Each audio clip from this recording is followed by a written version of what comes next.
Hello friends, welcome to my YouTube channel. आप लोग कैसे हैं? आई होप आप सभी लोग बहुत अच्छे होंगे।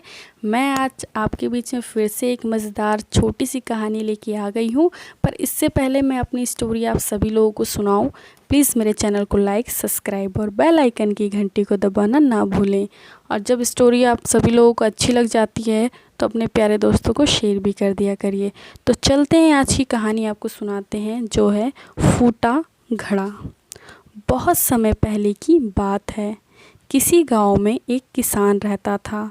वह रोज़ भोर में उठकर दूर झरनों से स्वच्छ पानी लेने जाया करता था। इस काम के लिए वह अपने साथ 2 बड़े घड़े ले जाता था, जिन्हें वो ठंठे से बांधकर अपने कंधे पर दोनों ओर लटका लेता था। उसमें से एक घड़ा कहीं से फूटा हुआ था और दूसरा एकदम सही था। इस वजह से रोज़ घर पहुँचते पहुँचते किसान के पास 1.5 घड़ा पानी ही बच जाता था। ऐसा 2 सालों से चल रहा था। सही घड़े को इस बात का घमंड था कि वो पूरा का पूरा पानी घर पहुंचाता है और उसके अंदर कोई कमी नहीं है।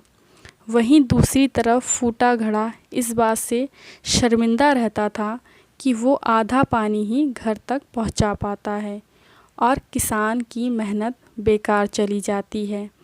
फूटा घड़ा ये सब सोचकर बहुत परेशान रहने लगा और एक दिन उससे रहा नहीं गया।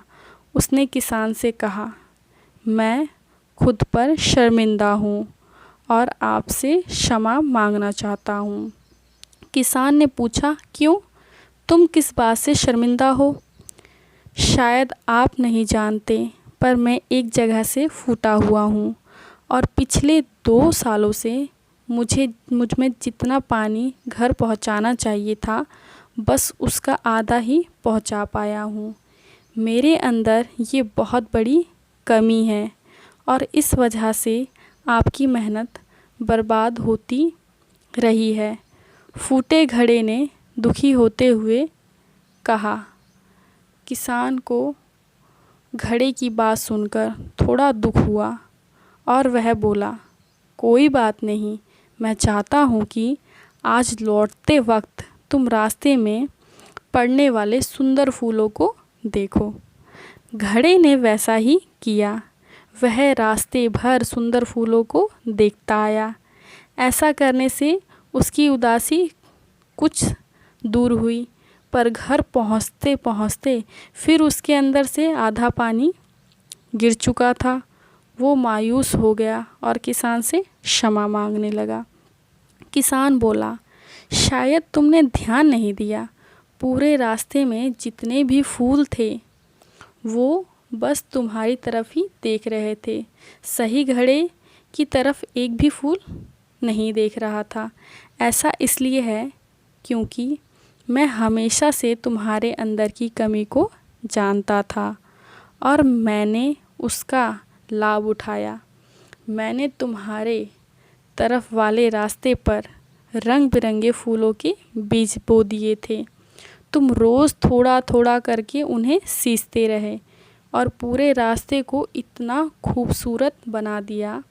आज तुम्हारी वजह से ही मैं इन फूलों को भगवान को अर्पित कर पाता हूँ और अपना घर सुंदर बना पाता हूँ।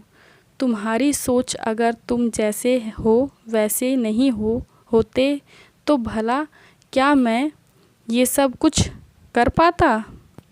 इस कहानी से फ्रेंड जो हमें सीख मिलती है वो है, हम सभी के अंदर कोई ना कोई कमी होती है, पर यही कमियां हमें अनोखा बनाती हैं।